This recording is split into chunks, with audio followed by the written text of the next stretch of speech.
So, after a week of turmoil, the Xbox Business Update podcast released, and in summary, 4 games are coming to other platforms. They look to be Pentiment, Hi-Fi Rush, Sea of Thieves, and Grounded. And I think it's because those titles have become saturated due to Xbox's low console sales. Game Pass does eat into the profit margins a bit. Pentiment and Hi-Fi Rush were never going to blow up on PC and would do better on console. And Sea of Thieves and Grounded could thrive in a higher player count. So it's a good move to bring in some cash flow for those studios, expand each of those IPs, and get a head start on this inevitable direction gaming is heading, where games aren't stuck to a single platform. And I noticed many walk away a bit confused by what exactly does this mean for Xbox. So I thought it'd be interesting to try and answer that question. What is the future of Xbox? Alongside the Activision Blizzard deal, Microsoft has spent close to $100 billion on studios and IP, and it feels like Xbox can barely lift its gloves versus PlayStation 5. This generation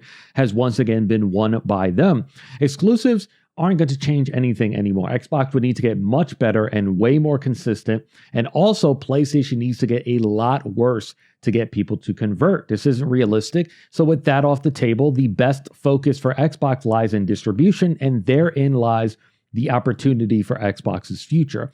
Now, over 2 years ago, I published a Medium article titled "Xbox is the only next generation console." And I reached that conclusion because they were the only platform preparing for a future where we separate software from hardware, something every other major piece of entertainment has achieved. And those moments were led to a vast acceleration for each of those industries as consumers craved convenience. They wanted immediate delivery of their entertainment 24/7 with access to it across devices. Those industries exploded when the software, the song, the movie, the TV show, and the book, they were separated from their hardware. When you subscribe to Netflix or Spotify, you don't do so with a specific piece of hardware in mind. You know that subscription can be accessed on virtually any device with a screen and speaker, and it moves with you.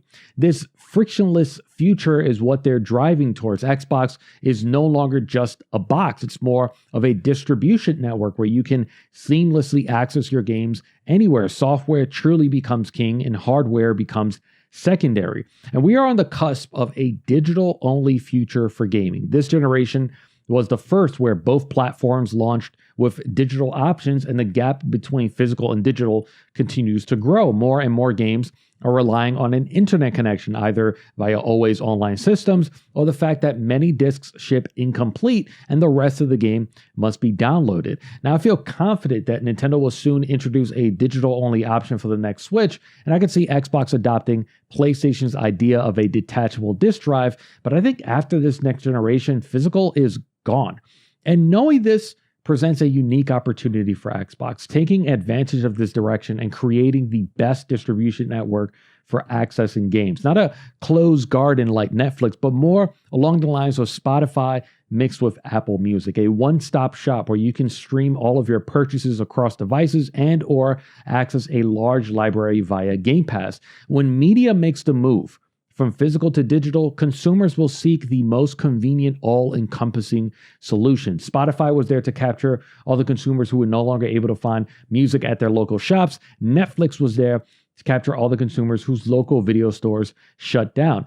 Xbox should focus on becoming the most convenient, user-friendly ecosystem in digital video games to prepare for those consumers who will now find a new place to buy games. So, how do they do this? Now, number one, they must accelerate points of access. Game streaming is getting better, but it must be available across any and every screen possible, whether it's mobile, tablets, laptops, TV manufacturers, outside of just Samsung, and streaming sticks such as Roku and Fire Stick. Last December, they launched on MetaQuest 2, 3, and Pro. This is the aggression they need and is what accelerated Netflix at its inception and always first in line for any technology with a screen. And last month, Apple cleared the way for a dedicated Game Pass streaming app. Xbox needs engineers working on a cloud gaming Apple Vision app, for example, as soon as possible.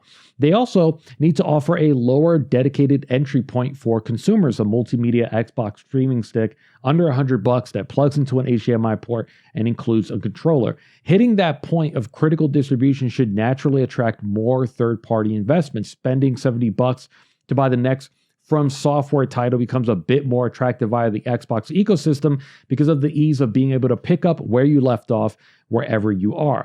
The second thing is dedicated hardware is still a pivotal entry point. It's like when the iPhone was introduced, Apple didn't immediately stop manufacturing the iPod. The transition takes time. Xbox acknowledged during the podcast that hardware is still an important pillar, and they are correct. So with that being said, they need to invest into mobile gaming. Xbox needs to get better software solution, Windows OS, for existing handhelds such as the Asus ROG Ally, or create a dedicated handheld / home console hybrid of their own. This will continue to be a pivotal entry point moving forward and will serve as a more comfortable transition to many who do not find cloud reliable enough.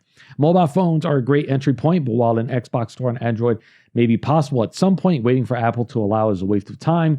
The iPhone 15 is also capable of running games at pretty high fidelity. Resident Evil 4, Village, Death Stranding. This is another potential path for Xbox to consider and get around iPhone's walled garden, use their King Mobile publishing expertise, and help developers bring their games to iPhone with cross saves on the Xbox ecosystem.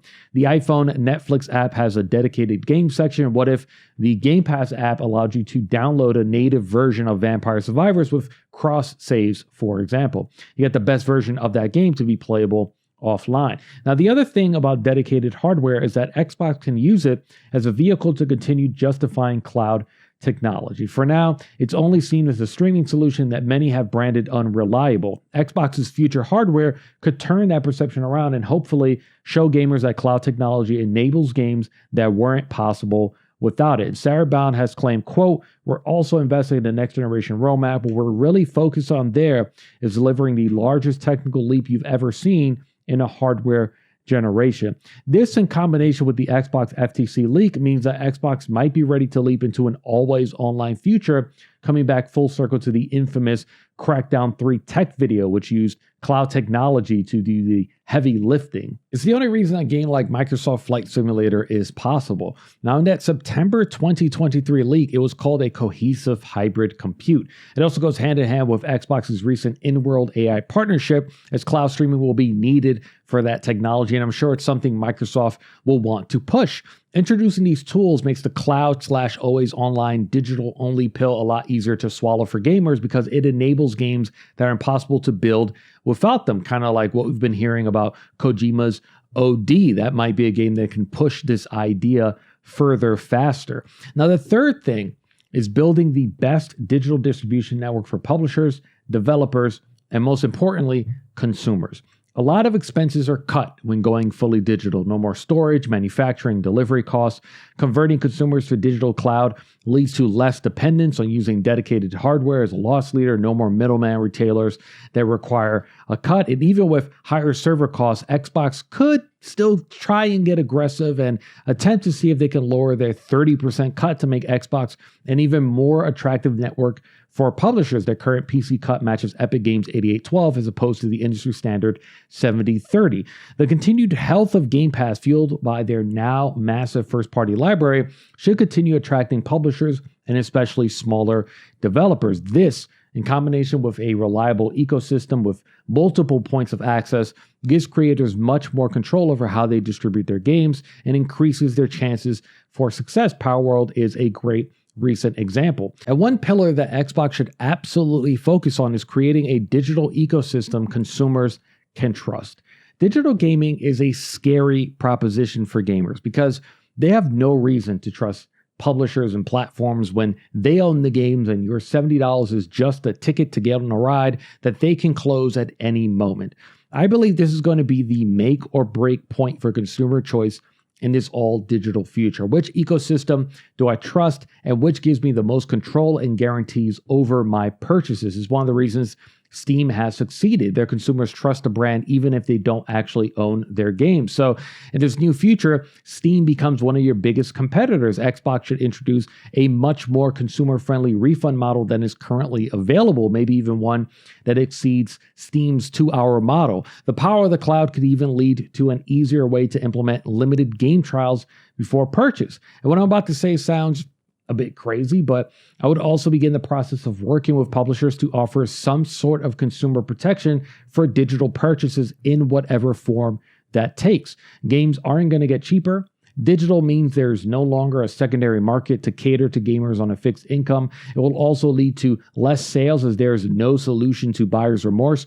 So Xbox's focus should be on creating a system that gets closer to physical ownership. And honestly, I would research a system for transferring digital licenses. It sounds crazy to allow a way to lend someone a digital game or even sell or trade them, but I think it's a conversation worth having and one that can drastically change where purchases are made, especially if gamers feel they have more agency and protection over at Xbox. Exclusivity walls will continue to crumble. It is no longer viable for a game to succeed only on a single platform throughout its lifetime. Even PlayStation games will get closer and closer between console release and PC. And when that happens, Steam becomes the best platform. Steam Deck is still a core product that hasn't really been advertised to the masses, but imagine Steam turns on a marketing faucet that showcases a portable machine that plugs into your TV and gives you access to multimedia apps and all types of games on a single device. Fortnite, Call of Duty, Halo, Blade, Spider-Man, God of War.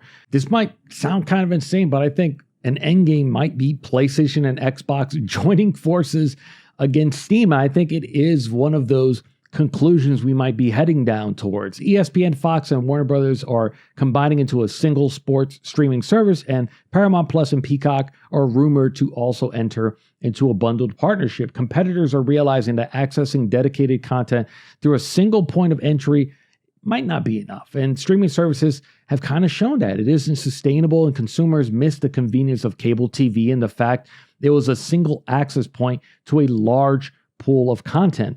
I think this pivot towards a stronger digital distribution model will be attractive to third parties and should deliver the value and convenience gamers will continue seeking in the future. This is all easier said than done. Microsoft doesn't have the greatest follow-through track record, but I truly think this is the only play Xbox has left. I'll be talking about this more on the next podcast episode. If you want to tune in, link is down below. Like it if you liked it, subscribe if you loved it, and please leave a comment down below.